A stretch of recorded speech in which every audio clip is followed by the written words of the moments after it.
मनीषा एक 19 साल की लड़की है जो ना तो छोटे कपड़े पहनती थी, ना रात देर रात घर से बाहर रहती थी और ना ही उसको पार्टी करने का शौक था। इससे पहले कि वो लोग आए जो लड़कियों को ब्लेम करने लगते हैं, उनके लिए मैं क्लियर कर देता हूँ। सिंपल सी लड़की थी, गरीब घर से थी, उसके पापा मजदूर थे, तो उनको सपोर्ट करने के लिए प्ले स्कूल में पार्ट टाइम जॉब भी करती थी, टीचिंग की। और रोज की तरह वो अपने जॉब पर गई थी और फिर उसे पता चलता है कि नर्सिंग के फॉर्म भरा रहे हैं और वो अपने पापा को कॉल करके बताती है कि पापा आज शायद मैं लेट हो जाऊंगी, क्योंकि नॉर्मली वो टाइम पर घर आ जाती थी, पर आज वो लेट हो जाएगी, इसलिए प्रॉपर अपने पापा को पूरी जानकारी देती है कि कॉलेज जा रही हूँ। और वो तो अच्छा हुआ उसने कॉल करके बता दिया, वरना कॉलेज का तो कोई इन्वॉल्वमेंट ही नहीं बचता इसमें, क्योंकि अभी भी मैं देख रहा हूँ कि इस कॉलेज के बारे में कोई ज्यादा बात कर नहीं रहा है, पर ये कॉलेज इस केस का बहुत बड़ा हिस्सा है। और इस कॉल के बाद मनीषा ने सिर्फ एक और कॉल करी जो कि एक पार्सल वाले भैया का था। उसके बाद सिर्फ मनीषा की तरफ से एक मिस कॉल गया उसके पापा को, और उसके पापा ने जब वो मिस कॉल देखा तो तुरंत रिटर्न कॉल किया, पर वो रिटर्न कॉल पिक नहीं किया गया और अब उसके पापा की टेंशन बढ़ चुकी थी। 6:26 में मेरी घंटी बजी, उसका कट गया।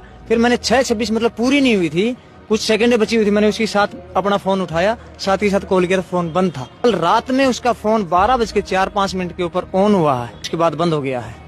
दोबारा हमने कॉल किया तो फिर स्विच ऑफ हो गया है। अब आप बोलोगे जब उसके पापा को टेंशन हुई तो पुलिस को कॉल करते या फिर खुद जाके देखते। उसके पापा ने दोनों काम किए, वो खुद भी गए वहां पर और उन्होंने पुलिस को भी कॉल किया और पुलिस आई भी। और जैसा कि जानकारी मिल रही है, जैसे ही पुलिस उस कॉलेज में पहुंची जहां पर मनीषा जा रही थी, तो पुलिस वहां पर 3-4 लोगों को देखती है, वहीं के कर्मचारी जो कि नशे में धुत थे। अब ये सारा सिनारियो देख के आपके दिमाग में आ रहा होगा, अब तो समझ आ गया भाई कॉलेज की तरफ से कुछ गड़बड़ होगी, तो पुलिस वालों ने कुछ स्ट्रिक्ट एक्शन लिया होगा। पर नहीं, पुलिस ने नॉर्मली उनसे पूछा कि क्या तुमने मनीषा को देखा है, उन्होंने बोला नहीं, और पुलिस अपने काम पर वापस आगे बढ़ गई। तो जब लड़की के पापा ने पुलिस वालों को बोला कि आप उनसे पूछताछ करो, कुछ पता करो, कुछ गड़बड़ लग रही है मुझे, मेरी बेटी इतनी देर तक बाहर नहीं रहती, तो पुलिस ने वही किया जो हमेशा किया जाता है, विक्टिम ब्लेमिंग। उन्होंने कहा तुम्हारी बेटी किसी लड़के के साथ भाग गई होगी, आ जाएगी 3-4 दिन में अपने शादी का कार्ड लेके, शादी करके, तब तुम्हें सब पता चल जाएगा। भाग भुग्गी होगी, वे आ जाएगी 1-2 दिन के अंदर, 2-4 दिन के अंदर आ जाएगी। बोला क्यों घबरा रहा है? मनीषा के पापा की हालत सोचिए आप, वो परेशानी में, अपनी बेटी के टेंशन में जिसके पास हेल्प लेने गए, वो हेल्प करने की जगह उन्हीं को डरा रहा है और उनके दिमाग में गलत गलत सिनारियो डाल रहा है। क्या हम इसके लिए टैक्स भरते हैं कि जब हमें परेशानी हो तो हमें और डराया जाए? और ये जो रिपोर्ट थी 11 तारीख को की गई थी और 13 तारीख को मनीषा के पापा को वही खबर मिली जो उनके लिए सबसे बुरी थी। और इस खबर के साथ अपनी बेटी की बॉडी की जो हालत उन्होंने देखी, वो कोई भी अगर देख लेगा तो उसकी रूह कांप जाएगी, चाहे आपका रिश्ता मनीषा से हो या ना हो। फेस पर स्किन नहीं है, जैसे तेजाब डाला हो। जिस नली से हम सांस लेते हैं वो सांस नली गायब है। जिससे हमारा खाना पेट में जाता है वो खाने की नली गायब है। किडनी नहीं है बॉडी में और शरीर से बच्चेदानी भी गायब है। आप सोच के देखिए, जब उसके पापा ने या उसकी फैमिली वालों ने ये सब देखा होगा तो क्या फील किया होगा। पोस्टमार्टम को मैं पढ़ नहीं पाया, इतना यानी भीतर के ऑर्गन गायब है। सच्चाई तो ये है, उसकी बच्चेदानी गायब है, उसकी किडनियां गायब है। 1-2 किलोमीटर के अंदर अंदर ऐसा क्या हो गया कि आसमान से अपराधी उतर गए? उस बेटी के साथ हुआ क्या है? उसकी बच्चेदानी गायब है, उसकी किडनी गायब है, उसके मुंह पे तेजाब डाला जाता है। जितना हार्ड उस बेटी का अगर आप पोस्टमार्टम की रिपोर्ट पढ़ेंगे ना तो आप पढ़ नहीं पाएंगे, इतनी दरिंदगी की गई है। अब पहली चीज जो दिमाग में आती है, अगर पुलिस वालों ने अग्रेसिवली काम किया होता, सीसीटीवी फुटेज निकलवाई होती, उन लोगों के ऊपर प्रेशर डाला होता जो कर्मचारी थे कि रात में काम नहीं करते थे, का क्या मतलब, एक लड़की की सेफ्टी का सवाल है, या फिर लड़की का मोबाइल ट्रेस किया होता, तो शायद ये दिन ना देखना पड़ता एक पिता को और उसकी फैमिली को। पर वो तो छोड़िए, ये मुद्दा इतना बड़ा होने के बावजूद भी उतना बड़ा नहीं बन पा रहा है। ना इसकी टीवी चैनल्स पे ज्यादा बात हो रही है, ना इंटरनेट पर इसकी वीडियोस ज्यादा देखने को मिल रही है। सोचने वाली बात तो ये भी है, मैं न्यूज चैनल नहीं हूं, बट स्टिल जब ऐसी चीजें होती हैं तो उनको बड़ा मुद्दा बनाने के लिए क्रिएटर्स को आगे आना पड़ता है, क्योंकि जितनी ज्यादा इंटरनेट पर बात होगी उतना ज्यादा प्रेशर बनेगा और उतना ही ज्यादा इस केस को सीरियसली लिया जाएगा। क्योंकि आप अगर मनीषा की फैमिली को देखेंगे तो वो कोई रिच बैकग्राउंड से नहीं आते, ना उनके कोई इतने ज्यादा कनेक्शन होंगे कि वो अपनी बेटी को इंसाफ दिलवा सके।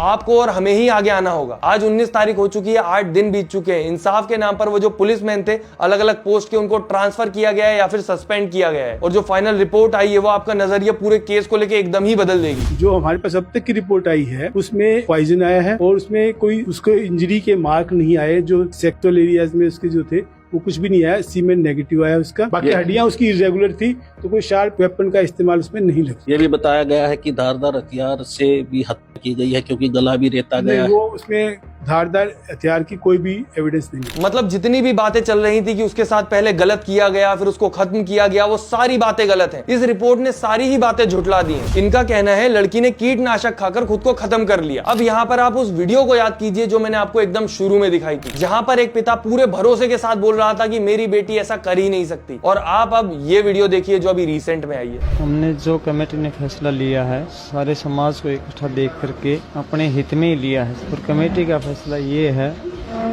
कि हम अपनी बेटी का संस्कार हिंदू रीति रिवाज के साथ मान सम्मान के साथ करेंगे, और प्रशासन अपने काम पे लगा हुआ है, हम उनके काम से संतुष्ट हैं।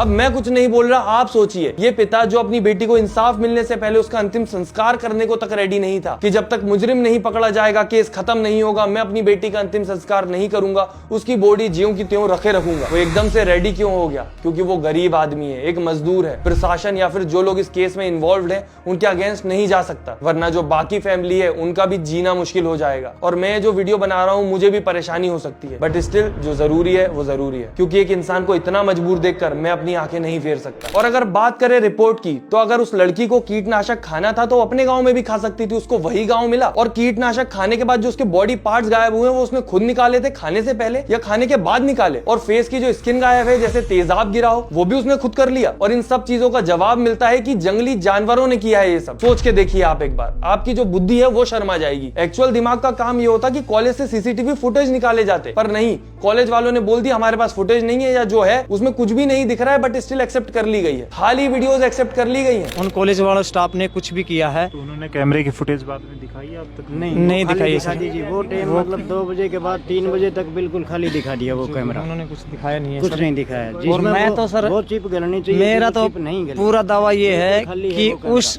कॉलेज के स्टाफ ने ही उस लड़की के साथ जो भी किया है, व्यवहार किया है, जो भी ये हुआ, ये वारदात उस स्टाफ ने किया है। इतना सब होने के बाद मैं यही बोल सकता हूँ कि यहाँ पर पहली गलती लड़की के बाप की है कि उसने पुलिस से उम्मीद करी कि वो उसकी बेटी को ढूंढेंगे, कुछ होने नहीं देंगे। दूसरी गलती हम सब की है जो सोच रहे हैं कि शायद इसमें इंसाफ मिल जाएगा, क्योंकि आधे से ज्यादा लोग तो आज भी आवाज उठाने में भी डर रहे हैं, जिन्हें लगता है जब तक घर में कोई दिक्कत नहीं है, कोई दिक्कत ही नहीं है, और उन्हें सच में लगता है वो इस देश में सेफ है, उनकी फैमिली सेफ है। तुम खुद सोच के देखो, एक लड़की दिन दहाड़े सलवार सूट में रोड पर गायब हो रही है, कितने सेफ हो तुम इस देश में? और क्राइम हो जाने के बाद भी पैसे देके उस केस को दबाना कितना ज्यादा आसान है। और मुजरिम के पास अगर पैसा है और उसे पता है कि केस दब जाता है, तो उसको दिक्कत ही क्या है फिर क्राइम करने में? बाकी मेरे पास आवाज है जिसे मैं उठा सकता हूं, और मैंने इसे इस्तेमाल किया है। नीचे शेयर का बटन है, उसे इस्तेमाल करके आप भी इस चीज को फैलाएं ताकि ज्यादा प्रेशर बने। वीडियो लाइक मत करो, चैनल सब्सक्राइब मत करो, मुझे कोई फर्क नहीं पड़ता, मैं उन चीजों के लिए वीडियो बनाता भी नहीं हूं, बट शेयर जरूर कर देना, क्योंकि खुलासा कुछ भी हो, इन्वेस्टिगेशन एटलीस्ट पूरी तरीके से, पूरी ईमानदारी से होनी चाहिए।